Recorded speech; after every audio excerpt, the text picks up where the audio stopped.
Adventures of the Saint, starring Vincent Price.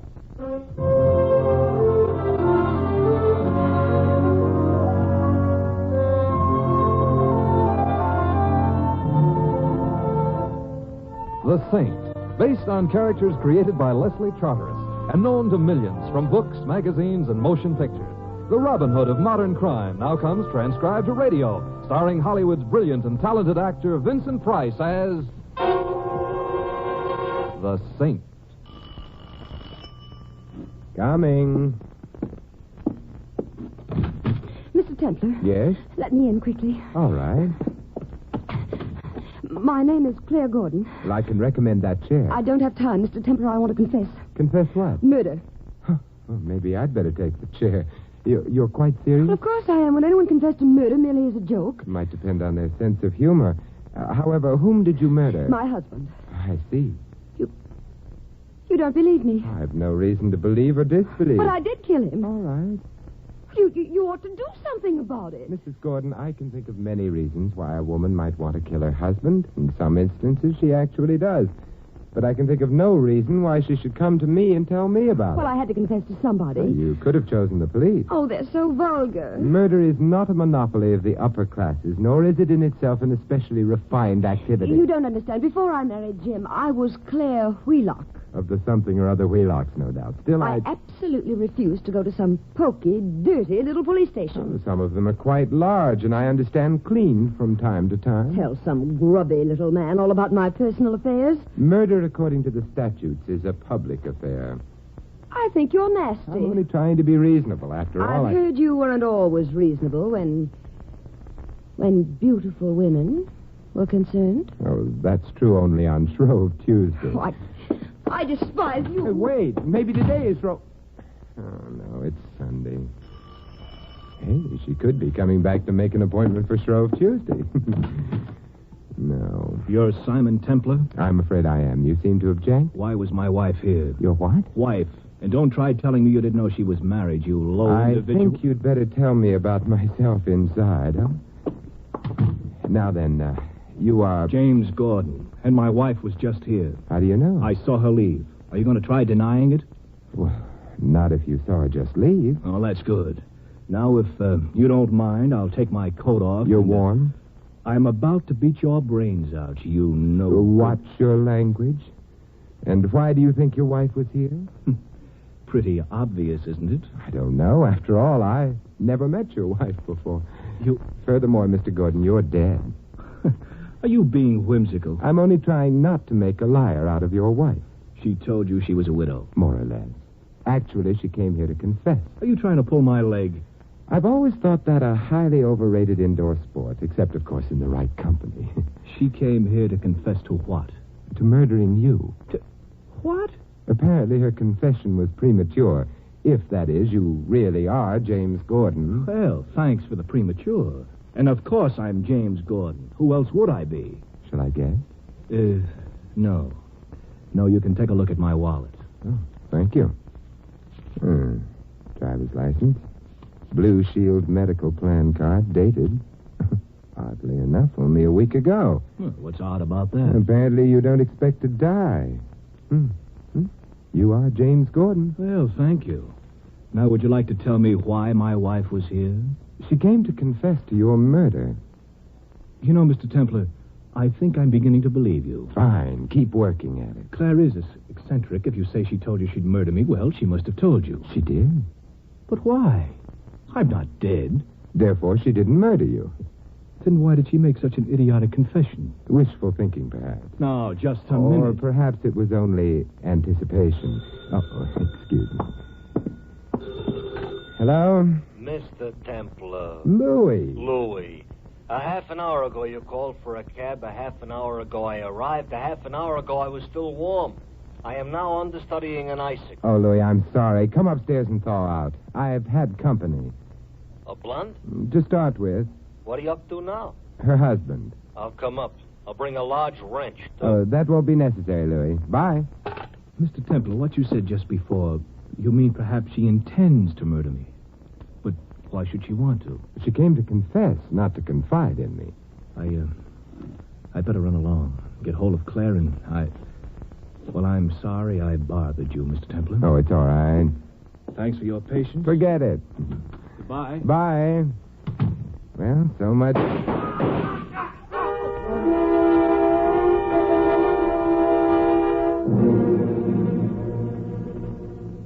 That's right, Sergeant. A man named Gordon, shot to death on my doorstep. No, Sergeant, I never shoot anyone on my doorstep. It's untidy. I don't know.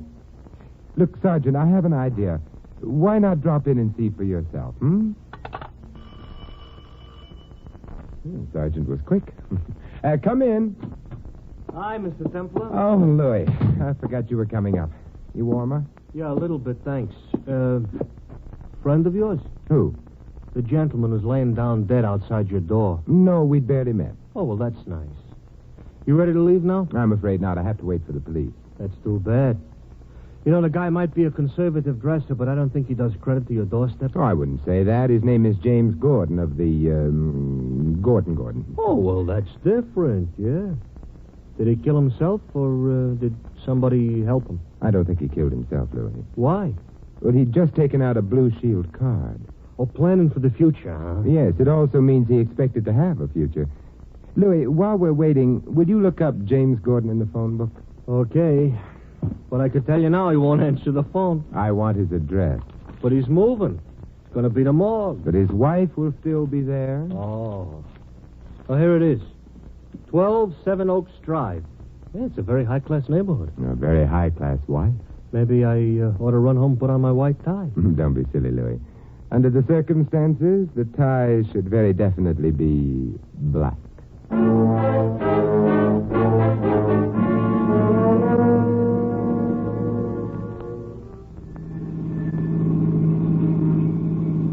You know, those cops were very nice. So they were. In spite of what you asked them. What do you mean?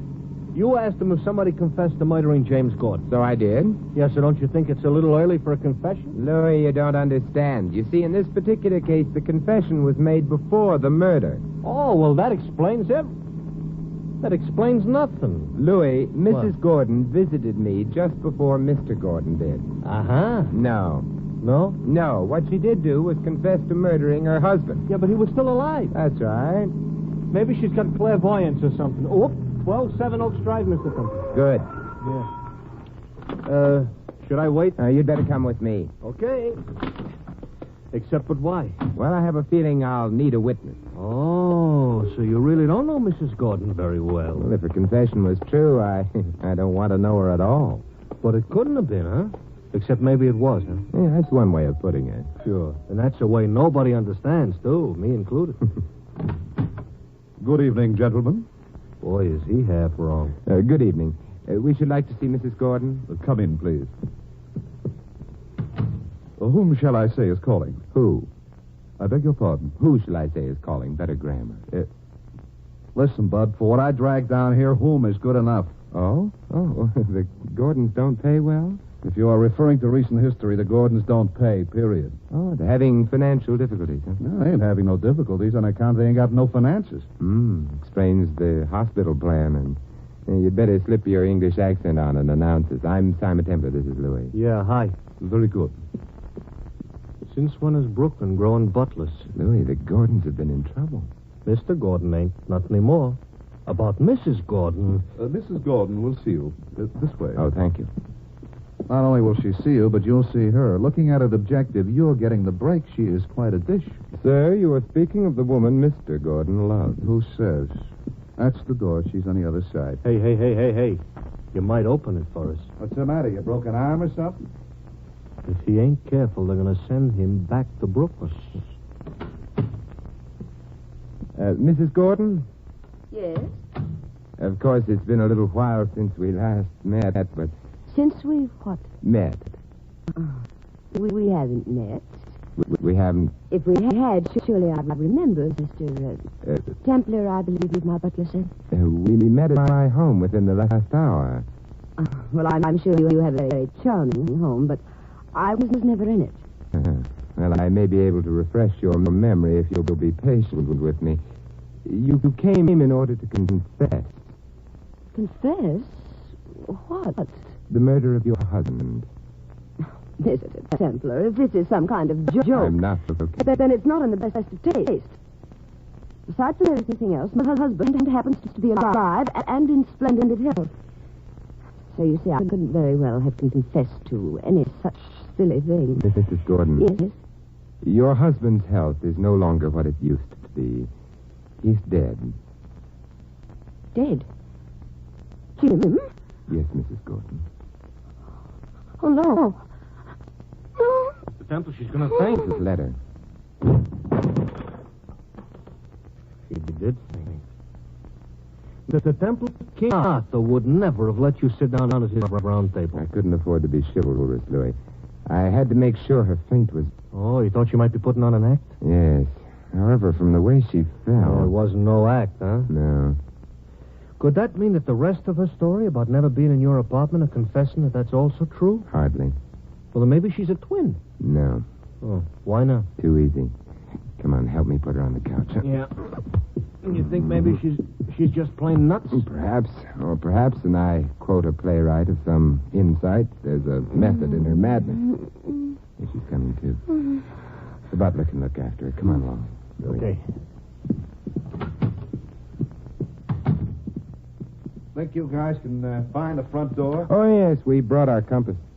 How was Mrs. Gordon? She was fine. I don't think she's doing quite so well now. You might look in on her. It will be a pleasure. Good night. Good night. Well, that was a nice visit.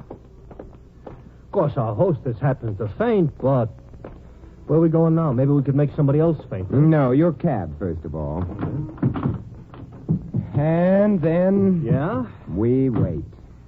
For what? Santa Claus? Mr. Templar, he was here recently. Not Santa Claus, Louis. We're waiting for Mrs. Gordon to recover. Oh, that's considerate of us. Not really. It's nasty of us. Oh, it is, huh? We're going to hate ourselves in the morning? Well, that will depend on where Mrs. Gordon leads us tonight.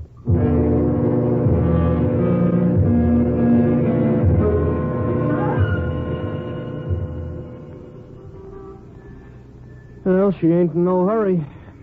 We've been waiting 10 minutes already. Now, give her time, Louis. She had to recover from a faint, make a phone call, dress for the street. Yeah, maybe, but I get nervous. You probably need a tonic. Had a call. Yeah, it reminds me. I had a call up in the Bronx once. Oh. Sorry. A redhead comes out of the house 15 minutes after I start honking the horn. Has me drive her to Grand Central. I ask her why the delay. She says she was very busy murdering her husband, and I laugh like anything. But you know what? She had murdered her husband. That's the last time I'll tell you a story. I was supposed to say that. I'm sorry. Hey, Louis. Oh, yeah, down the block. Mrs. Gordon, huh? Mrs. Gordon. It's a nice car she got. Yeah, give her a chance to get into it. Oh, yeah, I always forget. Well, she's in now. Yeah, wait a minute. Give her time, Louis. She has to straighten her hat, do her lips, put on her gloves, signal for a right turn, and then... Yeah, and then pull away from the curb and then turn left. Right. Come on, let's go, Louis. All right. Hey, Mr. Templar. You think maybe she's leaving for parts unknown like that redhead? I doubt it. It would amount to a second confession and one that would be believed. Yeah. For a woman who just fainted, she's driving plenty fast. True. You see, Louis, no one dawdles in the shadow of the gallows.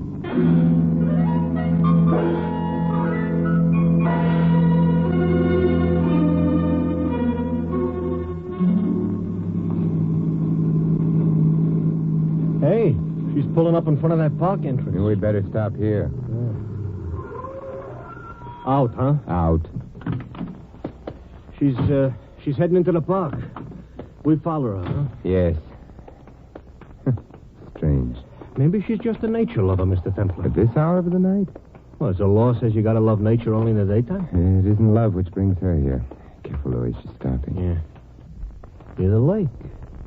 Hey, there was a guy waiting for her. There's no way we can get any closer. She might spot us on the path. How about getting in amongst the trees? That's an idea. Yeah, except how good is it? They ran out of trees just here. Not close enough to see him, but at least we've just met another figure in the case. I'll stick to Mrs. Gordon's. That is, we can't see him. We haven't been introduced to him. We have to do something about that.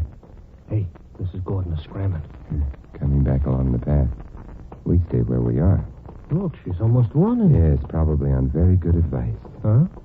She has to be on time for her appointment with the police. They might not approve of her having gone for a midnight stroll in the park on the night her husband died. Yeah, she's gone. Yeah, but the guy is still there. Mm-hmm. We're interested in him now? Mm-hmm. Very much interested. He'll have to come back this way. We can cut him off. Got to find out who he is. Louis, got a handkerchief? Why, you want I should blow my nose? No. Do as I'm doing. Hmm? Oh, make like a masked bandit or something. That's the general idea. Hurry, Louis. Yeah. Okay. I do. I'm now a masked bandit, but I ain't happy. I don't have a gun, but perhaps it'll work anyway. What, the gun you don't have? Yes, I'll double up my right hand in my coat pocket. Here he comes. Okay, stop right there, bud. What? Get behind him, Lefty. I ain't left-handed. Oh, yeah. I'm behind him, McZ. What is this? Stick up. What do you think it is? You can't do this. Sure we can. Or maybe you like to argue so much you would prefer being ventilated? Being what? Shot. Look, you don't have to shoot me. More of your lip and I'll enjoy it. Shut up. Hand over your poker. Hand over my what? Boy, are you ignorant. The money bag, mister, the wallet. Oh, here. Thanks. Now keep walking the way you were, see? And don't try looking around. I ain't got no objections at all to shooting a guy in the back. I won't look around. I won't. Well, he's gone. So he is. Now, we ought to scram through, Mr. Templar. If he yells for cops... I don't think he will. He might have to explain what he was doing in the park at this time of night. He'd have an easier job than we would. Let's see. His name is Timothy Kerrigan. Papers in his wallet. Member of the Bar Association. A lawyer, Louis. Oh, fine. He'll probably sue us for nothing. A lawyer? Most probably the lawyer for the Gordons. Well, that would explain why Mrs. Gordon yelled for him, but why would they have to meet in the park? I don't know, Louis, except that anywhere else they might have been seen together and overheard. And that would be bad? It might be murder.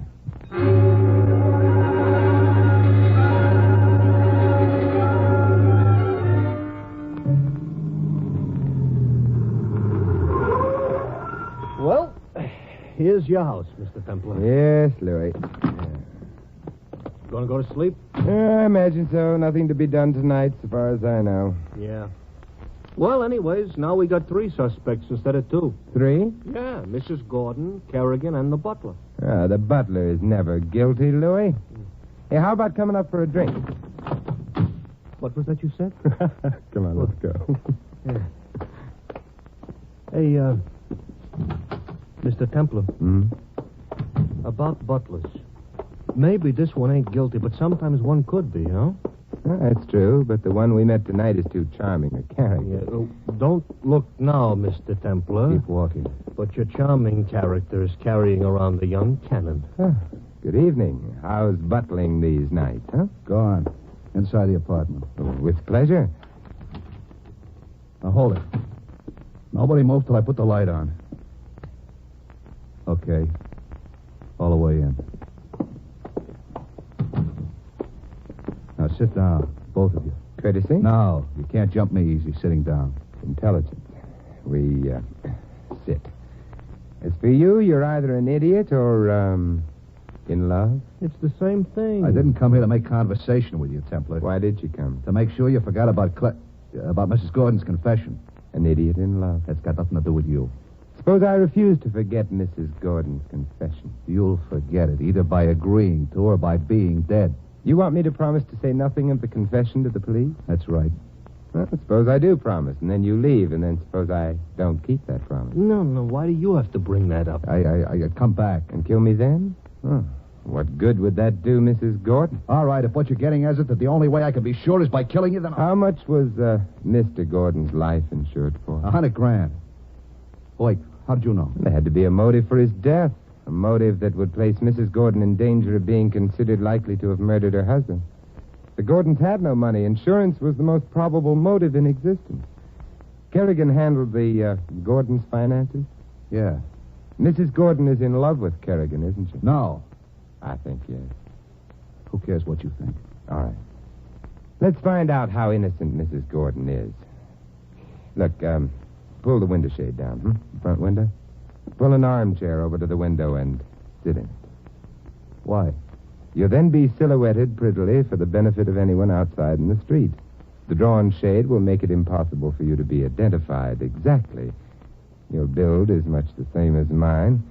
You will therefore appear to be me to anyone outside. You will also provide a perfect target. To who? To the only one who would have any reason for wishing me dead. The murderer of James Gordon. You love Mrs. Gordon. You're convinced she's innocent. She's been here before, and she'll be able to find her way back. Well, will you sit in that chair?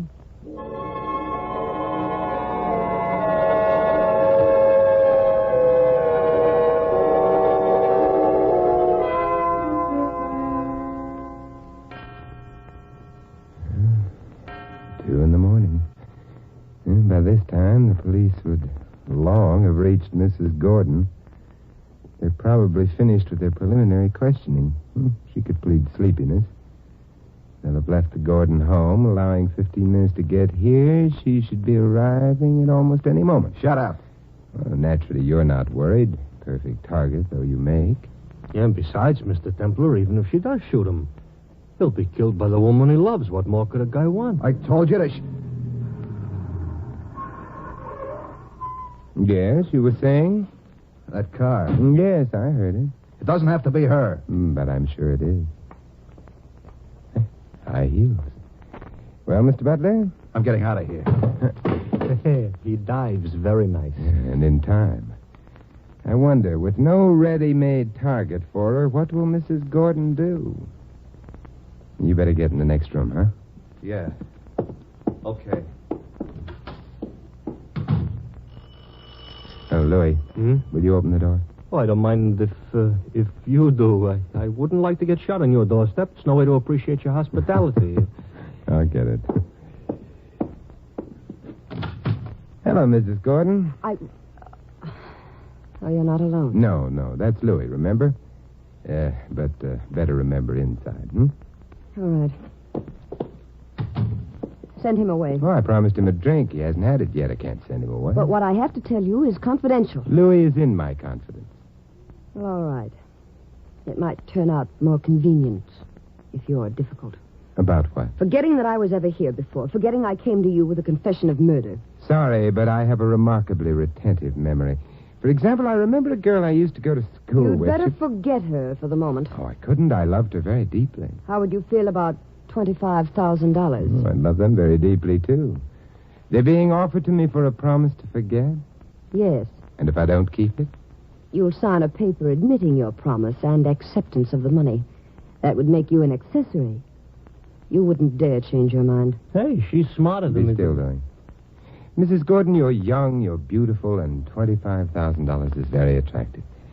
Nevertheless, I shall refuse all of you.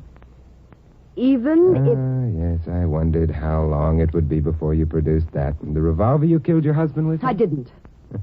You could convince me in a lot better ways. Can I convince you? Oh, yes, your confession helps.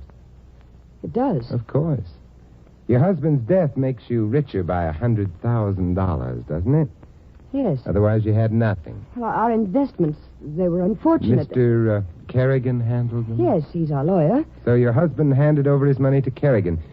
Did he also know he was handing over his wife as well? What did you say? I meant his life, of course, a natural slip of the tongue, you know. You still haven't told me how my confession was going to help me. I didn't say it would help you. I said it would help convince me you hadn't killed your husband. Well, that's the same thing. Not quite. Mr. Templar, that was the back door. Yeah, I know. I was saying, oh, yes.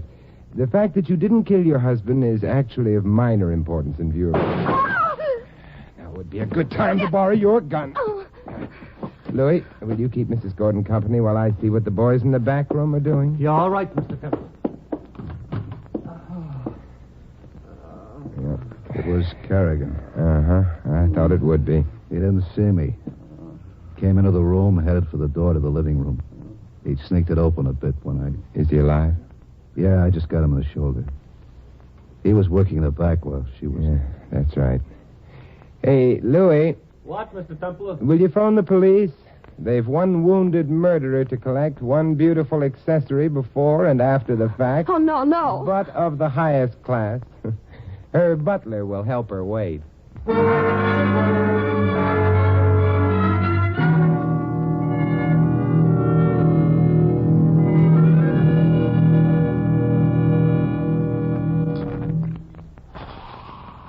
More soda, Louis? No. What are you trying to do, drown me? Here you are, Louis. Oh, thanks a lot. Oh. Hey, Mr. Templar, look. I know Kerrigan shot Mr. Gordon on account of he and Mrs. Gordon were like that. This is a new phrase. It'll catch on, Louis, believe me. Yeah, also because they needed the insurance, though, to live happy ever after on, being the high-class types. But why did Mrs. Gordon confess to you before her husband got killed? Oh, it was an attempt to establish an alibi for herself, Louis. She expected that I'd immediately phone the police or else take her back to her home to view the corpse. In the meanwhile, Kerrigan would murder Gordon. And that would have left Mrs. Gordon in the clear. Yeah, but you didn't do either of those things. Why? I didn't believe her. Oh. She had really killed her husband and was willing to take whatever consequences there might be. Why come to me? Uh-huh. So that loused up her alibi.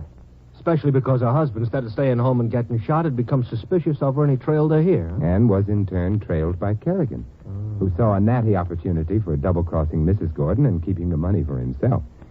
He handled the Gordons' affairs and had the power of attorney. Yeah, but look, Mrs. Gordon's faint when you told her about her husband's death, that was real. You pointed that out yourself. Of course it was, Louis. But she didn't faint at the news of her husband's death as such. The reason she fainted was because she realized that she'd confessed to me and that her husband had been shot at a time for which she had no alibi. Uh-huh. Well, now I'm almost smart. Now I can enjoy my drink. Oh, that's good. Yeah. Hey, that lovesick butler tells me he's going back to Brooklyn on account of life in the upper classes is too low for his taste. Oh, poor fellow. He loves not wisely, but too well. On the other hand, what's wrong with Brooklyn?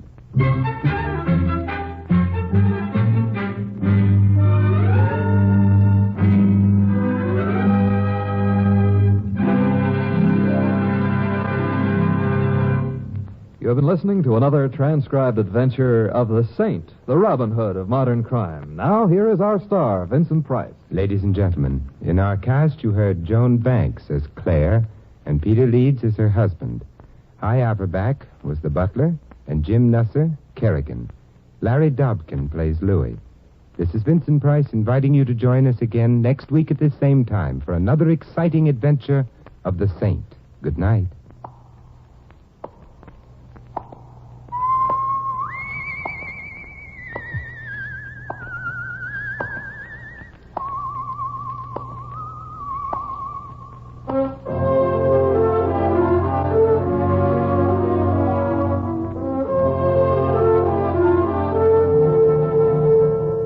This adventure of the Saint was written by Louis Vittes. The Saint, based on characters created by Leslie Charteris, is a James L. Safier production and is directed by Helen Mack. Vincent Price is soon to be seen co-starring in RKO's production of His Kind of Woman. All you Saint fans will be glad to know that the Saint comic books are on sale at all newsstands. Your announcer, Don Stanley. 3 chimes mean good times on NBC. Well, it's Sunday again. That means another gala broadcast of NBC's Big Show. This evening, hostess Tallulah Bankhead has a whole flock of guest stars, including Marlena Dietrich. And when the 2 glamour gals, Tallulah and Marlena, get together, look out for flying sparks. For drama this Sunday evening, Theater Guild on the Air presents the 10th story, The Third Man, starring Joseph Cotton and Signe Hasso. Join Tallulah and her Big Show with Marlena Dietrich later on NBC.